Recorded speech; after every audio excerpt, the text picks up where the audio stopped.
Hola queridos estudiantes del grado tercero, bienvenidos una vez más a la clase de Ciencias Naturales.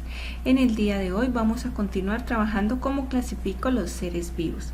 Recordemos que en la clase pasada hablábamos de la biodiversidad, que es la variedad de seres vivos que existen en el planeta y sus interacciones, que de acuerdo a esas características que comparten, ya sea el número de células, el lugar donde habitan, la forma de nutrirse, los seres vivos se pueden clasificar en tres grandes grupos llamados dominios.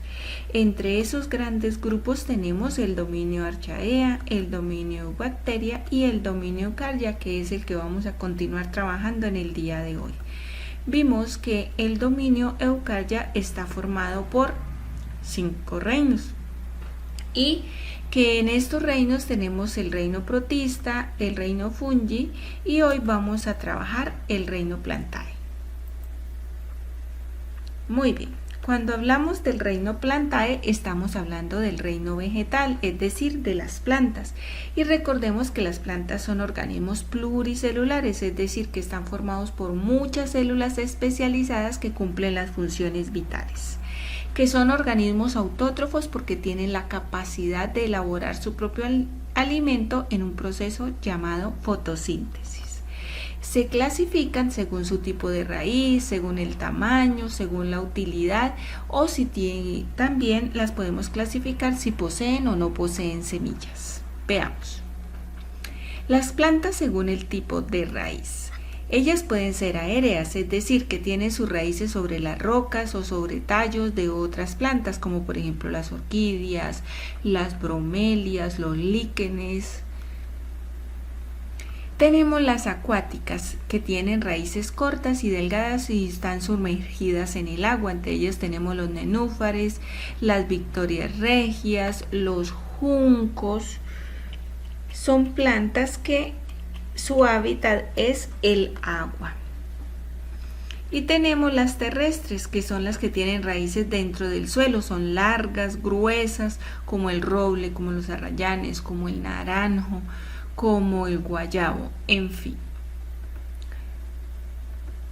Tenemos las plantas según el tamaño. Según el tamaño se clasifican en árboles que son grandes, muy altos, miden hasta 4 o 5 metros y de ellos se desprenden ramas que crecen lentamente y duran muchos años. Ellos tienen unos troncos bastante gruesos. Tenemos los arbustos, que plantas que no crecen más de 2 metros, su tronco es duro y se ramifica desde la base, entonces las ramas salen desde la base del árbol, mientras que en los árboles está mucho más arriba, el tronco se puede identificar fácilmente. En el tercer grupo tenemos las hierbas. Las hierbas son plantas pequeñas que miden pocos centímetros de alto y su tallo es delgado, flexible, incluso algunas son enredaderas.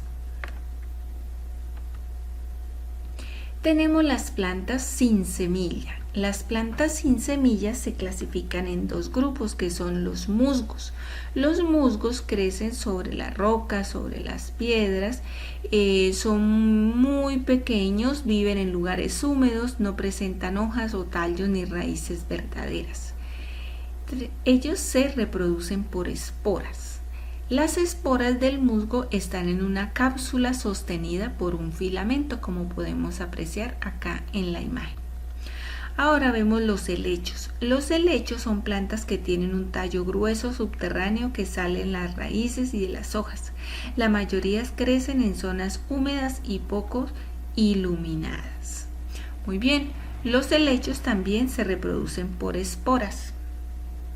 Las esporas de los helechos se forman en el lado inferior de sus hojas y poseen soros, que son como unas especies de pepitas que se forman debajo de las hojas, como podemos apreciar.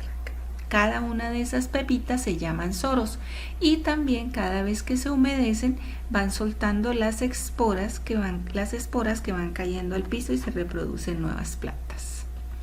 Tenemos las plantas con semilla, son las que conocemos más a menudo y en la mayoría de estas plantas tienen raíces, tallo, hojas y tejidos. Ellas crecen en todos los ambientes y poseen estructuras donde albergan semillas para su reproducción. Las semillas son estructuras capaces de generar una nueva planta, resisten grandes periodos de tiempo sin agua. Existen dos grupos de plantas con semillas, ellas son las gimnospermas y las angiospermas. Veamos. Las gimnospermas son árboles y arbustos que presentan hojas en forma de aguja o de escama. Son como los cipreses o los pinos o las araucarias. Las semillas se desarrollan en estructuras externas llamados conos. Y las angiospermas son plantas con raíz, tallo, hojas, flores y frutos. Tienen unas flores donde se forma el fruto que contiene o protege la semilla. Pueden ser hierbas, arbustos, árboles o enredaderas. Y son el grupo más diverso que se encuentra en todas las regiones. Las utilidades o beneficios de las plantas. Las plantas las utilizamos en la alimentación, ya sean frutos, semillas, hojas, raíces, son consumidas como alimento en la dieta diaria. En la industria de algunas partes de la planta se elaboran telas, perfumes, pinturas, vinos, entre otros. Y en la medicina también se elaboran parte de ellas cremas, jarabes, pastillas, infusiones, entre otros. En el cuadernito vamos a desarrollar la siguiente ficha. Vamos a colocar el título, cómo clasificamos los seres vivos, plantas, y en el primer punto dice, las plantas son organismos autótrofos pluricelulares. Entonces acá vamos a dibujar una planta con todas sus partes, con raíz, tallo, hojas, flores, fruto y semilla. En el segundo punto vamos a clasificar plantas según el tamaño. Vamos a colocar el nombre de plantas de la región donde estamos. Colocamos el nombre de 5 hierbas, 5 arbustos y 5 árboles. En el punto número 3 vamos a unir la clasificación de acuáticas, aéreas o terrestres de acuerdo al color que tiene cada planta.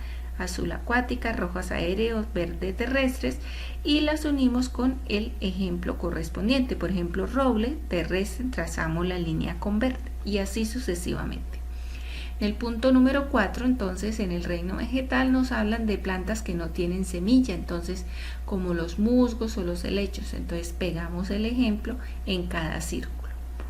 En el punto número 5 nos hablan de las plantas que sí poseen semillas, es decir, plantas angiospermas y plantas gimnospermas. Acá vamos a hacer el trabajito del papel iris y vamos a pegar el pino que vamos a elaborar en el cuadrito de angiospermas, y las plantas con flores las vamos a pegar en el punto de gimnospermas. Hasta acá el trabajo que vamos a realizar. Para el trabajo del papel iris les voy a dejar el paso a paso en el grupo del WhatsApp para que quede mayor facilidad en la realización de la actividad. Recuerden tener siempre presente las recomendaciones en cuanto al cuidado y orden en el trabajo con la escritura. Aclaramos dudas en el encuentro sincrónico o en el WhatsApp. Realiza la actividad durante la jornada y agregamos la evidencia del trabajo en la plataforma en modo y presentamos la prueba cuando la profesora nos estipule el horario. Hasta acá va a ser el trabajo del día de hoy. Muchísimas gracias por su atención y compromiso en el trabajo del día de hoy.